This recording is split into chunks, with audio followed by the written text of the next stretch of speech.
Hey everyone, welcome back to Kitco News. I'm Jeremy Szafron. Well, Bitcoin is back around $106,000 for the first time in over a week as tariff uncertainty rattles the market. But the picture still holds here. Bitcoin has now stayed above $100,000 for 20 consecutive days, signaling strong bullish momentum, even in the face of macro headwinds. Now, meanwhile, gold is cooling after hitting those new record highs at around $3,500.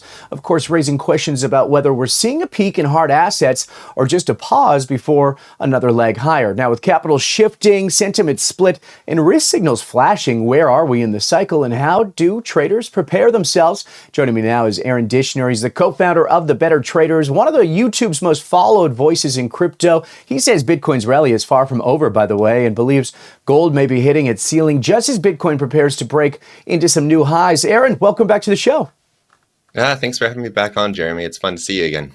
Yeah, it's good to see you, and I know it's early for you in Tokyo where you are, a little bit different time zone than us, so we appreciate you getting up. And of course, you've probably been watching this price action too. I mean, Bitcoin is held above that $100,000 for 20 days. Even as I mentioned, these macro headwinds like renewed tariff tensions seem to be, giving a little bit of sideways action to some of the other places in the market. Is that price strength a sign of real institutional conviction or just a delayed exhaustion here? Well, it's a really good question to swing at me at 7 a.m., but it's okay. I'll take it head on. You got it. Personally, I think that BTC staying above $100,000 is obviously bullish and strong. Whenever an asset hits a psychological level and can hold above it, despite all of these headwinds that we're seeing from tariffs and on again, off again, like Ross and Rachel kind of relationship with Trump and these tariffs, it's a good sign of strength. As far as continuation, yes, I actually believe that Bitcoin's going to be moving up higher despite the little pullbacks that will come our way. But ultimately, Bitcoin is still looking extremely strong around $106,000, even with a little minor pullback. Yeah, even with that minor pullback, I mean, it's been quite resilient. And we've had this story now that we're seeing these inflows into Bitcoin ETFs. They've topped $9 billion in just 5 weeks. And we know, historically surges like that often precede distribution. Could we be seeing smart money quietly exiting while retail chases momentum? What are your thoughts here? A lot of smart money bought at around 74, 75, 76K back in about early April when there was the final dip down, where even me, I've been doing this since 2017 and I was struggling to buy more, but I know the markets and I know how to trade them. So I bought a little bit more at about $77,000, best decision ever. So once Bitcoin started to move up higher towards 80, 90, and then $100,000, yes, retail will typically be late. But there's a lot of on-chain data that's showing that a lot of institutions are still buying up Bitcoin even above $100,000. I mean, even Michael Saylor, he is the OG legend of buying Bitcoin at the Pico top, but he continues to buy and buy and buy. So I think that's going to be sending a signal to lots of other corporations and private firms and private desks. Even governments are talking about, I think Pakistan recently announced that they're going to have a Bitcoin strategic reserve as well. I don't think it's going to stop. Even though the price is really high for now, I think a lot of people are looking way into the future and expecting that Bitcoin will wildly outperform most currencies and even most fiat currencies. So it's a good hedge against uncertainty of the future markets and everything that could happen, especially with fallout from tariffs. Yeah, interesting timing there too with Saylor and his announcement just before that huge Bitcoin conference in Vegas. Of course, there's institutions looking at it. You mentioned those sovereigns. And I mean, Aaron, you're still very bullish in the long term. So let's get your price range for Bitcoin this cycle, base case, bull case, and even bear case. Sure. I think a base case for BTC topping out this year, and I do believe it's going to be this year, it would be about $140,000. I think that would be kind of a weak end to this bull market, although we really have to consider the fact that Bitcoin started from about, $17,000 back in December 2022. It's been a really nice ride. But my top case is probably going to be $173,000.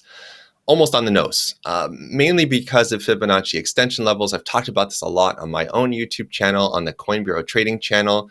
It's just, it's simple expectations and math. So that's where I'm looking. I know that Standard Charter and a lot of these other big firms are saying $250,000, $500,000. But this really starts to echo the sentiment that we saw back in November 2021, where people were calling for these wild, wild numbers. Even me, I was waiting for $100,000, but I was waiting to start scaling out at 80K, which never happened. So if we zoom out and consider the fact that Bitcoin just a couple of years ago was like at $17,000 and now it's up to $106,000, it's not such a bad idea to just shave off a little bit of profit just in case. Yeah, yeah. And you've said this on the show before, it's always healthy to take a little bit of profit when you can, or at least even just some cost. You mentioned top this year. Is that what I heard you say? So is a bear market coming? I mean, is 2026 shaping up to be, kind of a bear market for crypto?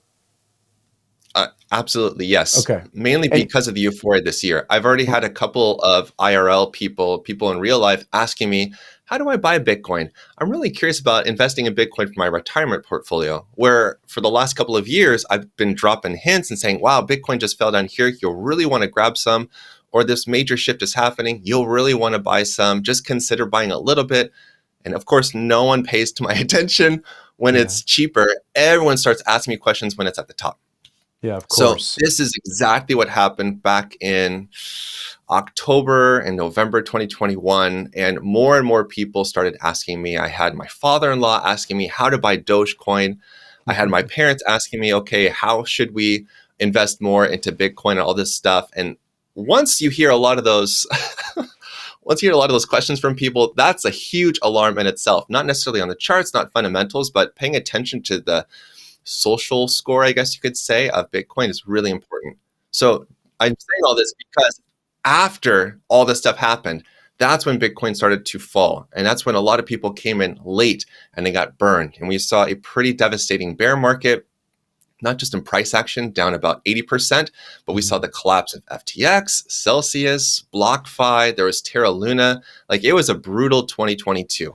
So I am 100% expecting another bear market coming next year. So this is why I keep talking about taking profit. I talk about there's nothing wrong with taking profit. No one ever went broke taking a profit. It's not a sin to sell a little bit of Bitcoin, despite what Michael Saylor is trying to brainwash all of his followers into believing.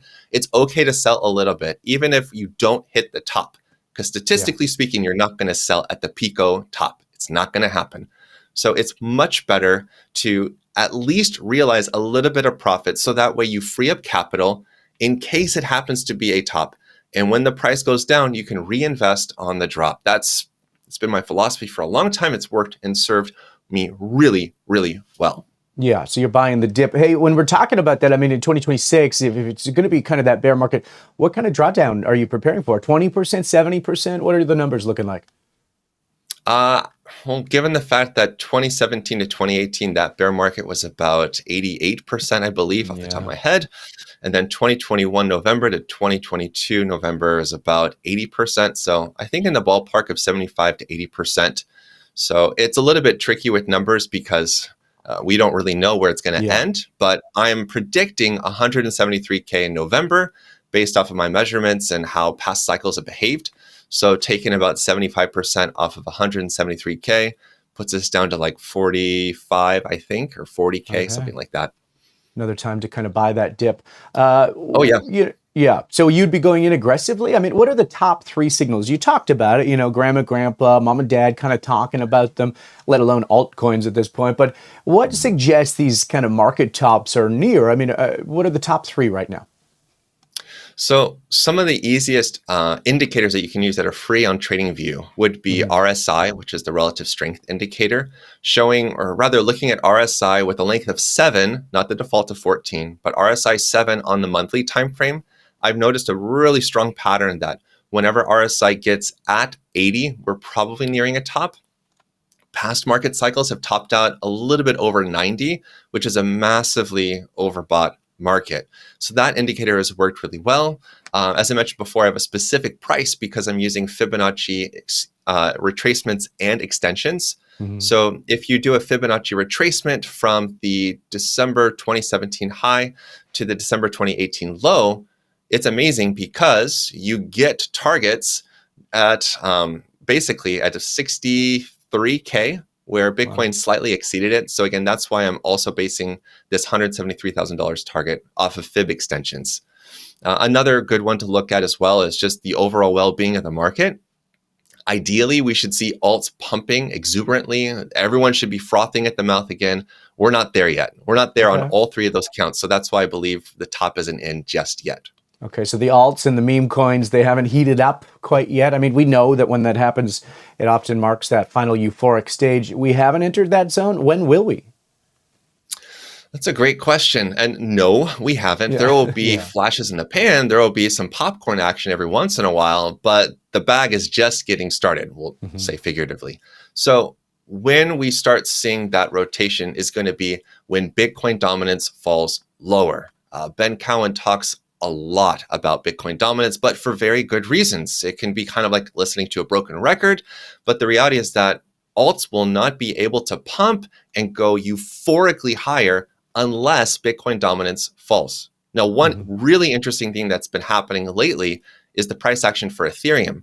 Ethereum has been a down and out loser for almost like 2-3 years. But after falling down to about $1,400, it's now moving up higher. And Ethereum dominance is actually on the rise, which is weird because Ethereum dominance has been tied to the price of Ethereum for so long. Of course, Ethereum dominance is moving up with the price.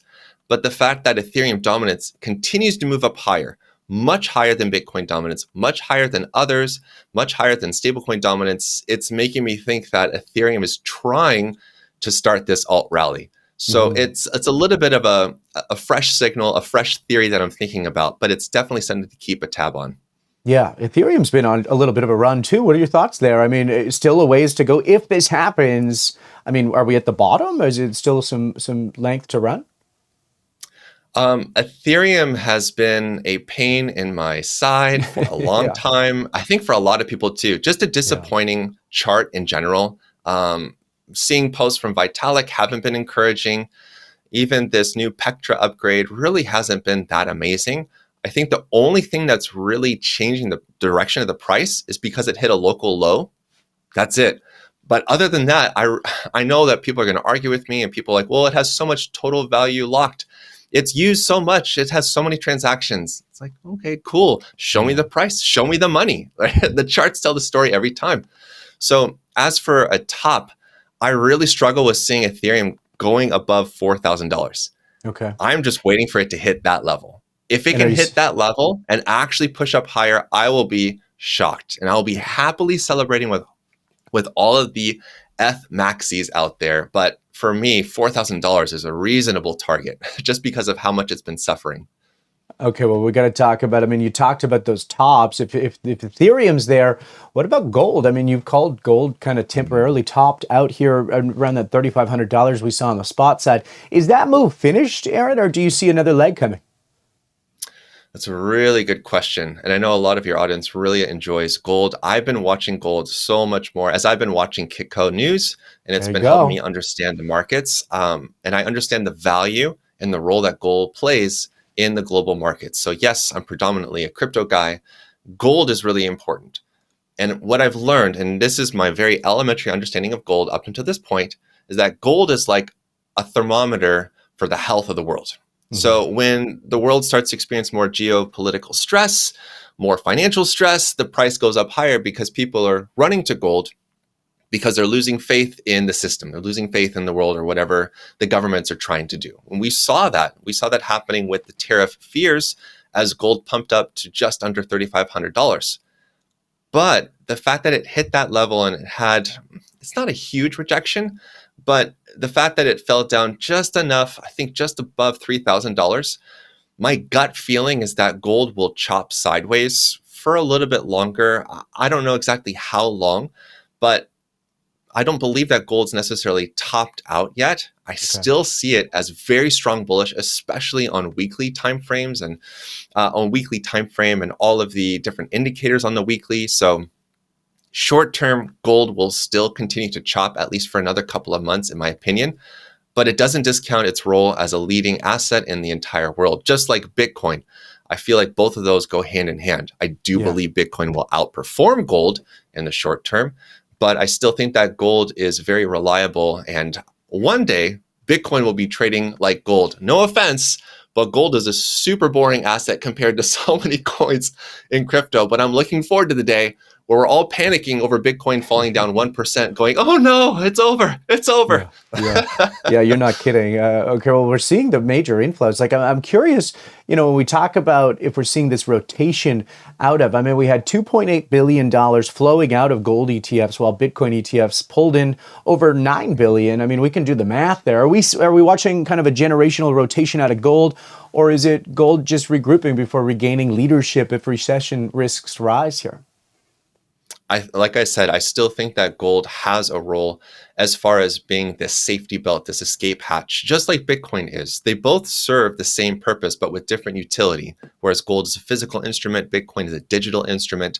And I've heard all of the questions, all the complaints. Well, what about quantum computing? I saw recently that Google said that quantum computing was able to solve some sort of equation to crack like a wallet address, something like that. I think people need to step back from that argument, because if that happens, banks are toast, like 100%.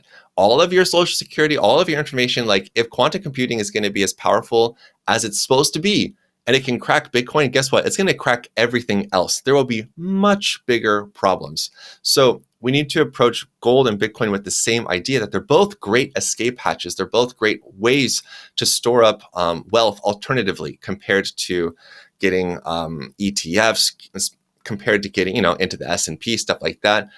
Even though gold is a slower moving instrument than Bitcoin, it's great to have exposure to both. Now, as far as like this generational move, capital moving from one asset to the other, honestly, I feel like it's just trend trading in progress. People are saying that Bitcoin's moving up higher, so they're moving assets into a trending chart. And eventually Bitcoin will start trending lower. So we'll see assets fall out of that and go to something else. It's just the natural swing of the market, in my opinion. Yeah, taking profits. Okay, well then we got to talk about portfolio strategy. I mean, how are you positioning yourself right now? Are you taking profits? Are you rotating? Obviously not to altcoins quite yet, or maybe you are if they haven't even started yet. What are your thoughts? Yeah, you will find many, many, many crypto YouTubers talking about X, Y, and Z coin, fart coin, beer coin, pong coin. I don't know. There are lots of attractive altcoins out there, but honestly, it's still too early to allocate into altcoins. Mm-hmm. I have small positions in some alts that I'm happy with just a little bit of profit. But for the most part, my portfolio is still 70% Bitcoin. Really hasn't changed. It's because Bitcoin dominance goes up higher and higher. Now, the moment that Bitcoin dominance starts flashing signs that it's topped out, believe you me, I'm going to be rotating a lot of that Bitcoin into alts. And one great bit of advice that I can share with a lot of you people that are watching is that you don't have to go dumpster diving to get a good return in crypto. Mm-hmm. There's this fallacy where you think and you believe, okay, if I just go down to the top, or rather the like 500 market cap ranking to 1,000 market cap ranking and try to find the best gem that I could use to get a next, 10x, 50x, 100x, which do happen in crypto, you're going to be wasting your time. I've done this so many times and I've seen this market go crazy, and you'll do just fine with the top 10 tokens. Now, caveat, Luna was a top 10 token. Okay. Ethereum, top 10 token, and it's performed pretty badly. So take this with a grain of salt, but understand that you don't have to go farther than the top 10 tokens to potentially do well. Yes, the further down you go down the market cap list, of course, you're going to find coins that have more room to grow compared to Bitcoin. And I really like new listings, especially new listings on Coinbase or new listings on Bybit, especially new listings that are available on multiple exchanges that also have exposure to perpetual futures markets, because those can really pump a lot. But don't try to over allocate into alts. Make sure that Bitcoin is still a good part of your portfolio because it's a great buoy. So for me, once things really heat up, I'm going to have no more than 10 positions. That's it. Even now I have 5. That's it. I'm not going to be pushing the envelope. There's no need to. I just want to keep things simple and manageable, because if I'm running a business and I'm having a YouTube channel, making videos all the time, I actually don't have a lot of time to trade. So I want to make sure to keep things reasonable, even for myself. So that way I preserve my wealth, That way I walk away with a good return on this bull market. Yeah, I like it. I like your advice on going to where there's liquidity actually there too. Okay, well, I got to ask you, I mean, what's the biggest mistake you see traders make during market tops? And what would you say to somebody who just bought Bitcoin over 105,000? Well, I would say the biggest mistake that people make at market tops is getting overly confident, believing that, well, this is not the top, it's going to go higher and higher and higher. And according to trend following, I know I keep talking about that. There's this amazing book right here. Just got to read it. It's a really thick book, thicker than a dictionary, but it's a great book that just says one thing. Trend following is one of the best ways to make a lot of money. Knowing when to get into the trend is important, but sometimes getting into the trend at the top is the best move. A lot of people that are experiencing this euphoric move in alts will ignore all of the coins that are pumping, whether it's Fart Coin, Hype Coin, SPX 6900, like even if it's a major, even if it's XRP, if it's Litecoin, if it's Link, whatever it is, people will ignore the charts that are moving up higher in favor of charts that are actually dumping. That's the wrong approach. You don't want to go and gravitate your portfolio overly investing into charts that are heading down. Yes, there's a lot of upside potential, but that's a huge risk on your portfolio. So there's no need to go crazy looking for these bottom of the barrel moves, or rather picks, to hopefully get your 100x. And if you're going all in at the top, just scale in slowly. It's what we talk about in our courses. It's what I talk about at Mastering Assets and the Complete Cryptocurrency Investor course. There's nothing wrong with entering at the top so long as you're using a fraction of your total position size. Nothing wrong at all with that.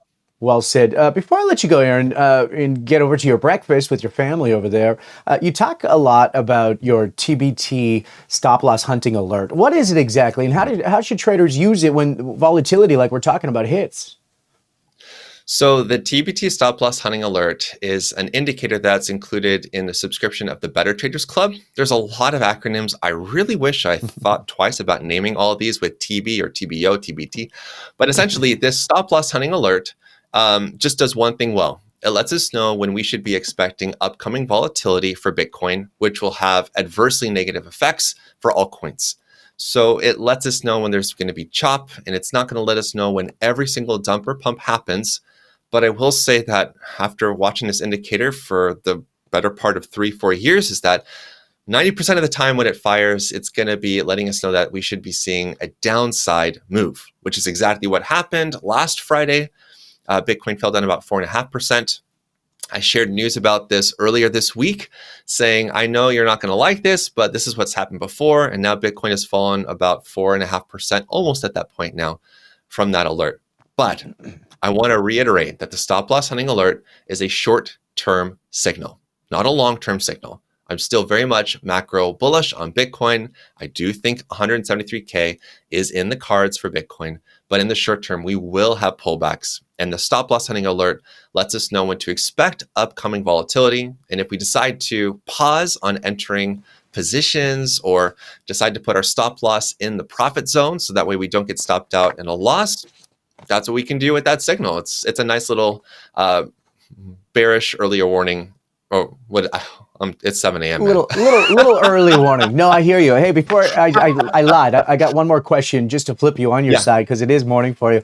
What's one key signal or maybe a headline that you'd be watching for in the next few weeks that could flip this outlook completely? You know, whether bullish or bearish. Oh wow. Let's start with the bearish first because everyone's afraid because Bitcoin is at 106,000. I think the short-term fear would be a reignition of all this tariff talk. Recently, the courts in the U.S. have decided to overturn Trump's tariffs, and now they're in a little bit of a predicament where they have to refund or something like it's something weird. Mm-hmm. So if we reopen that can of worms of tariffs, I mean, I think it's not just going to negatively affect Bitcoin; it'll negatively affect everything. But Bitcoin and alts will fall way harder. So that's the one uncertainty that we still have in front of us. I don't expect it to happen, but that would negatively affect markets quick. The flip side to this, the bullish outcome would be seeing more and more countries coming out in favor of a Bitcoin strategic reserve. If we have nation states adopting Bitcoin at a rapid rate, buying up Bitcoin, mining Bitcoin. It's going to drive adoption. It's going to drive up the price, even if it's still first OTC trades. It's going to be in the news over and over and over again, and that will push the price of Bitcoin higher. Yeah, well said. Aaron Dishner joining us from Tokyo, one of my favorite cities, my friend. You're the co-founder, of course, of The Better Traders, one of YouTube's most followed voices in crypto. You should check that out. Where can the audience find you right now? Yeah, so I have a link. Is it Linktree? My assistant would know. Ooh, I should know this. But linktree.com/Aaron Dishner, I think is what it is. Of course, bettertraders.com. And I have a course, and I've worked on a second course for masteringassets.com, which is something I'm really excited about, talking about automated trading, how to take these away from your keyboard and let bots do the work for you to accumulate Bitcoin, Ethereum, XRP, whatever you're interested in. Nicely said. For those at home, I'll put the link in our description. Hey, thanks for this. Appreciate it. Yes, thank you again for having me. Thanks, Aaron. And thank you for watching Kitco News. If you got value from this conversation, hit that like button and share your thoughts in the comments. Are you preparing for a Bitcoin top, or do you think there's more room to run? Hit the subscribe button. This is Kitco. I'm Jeremy Szafron. We'll see you next time.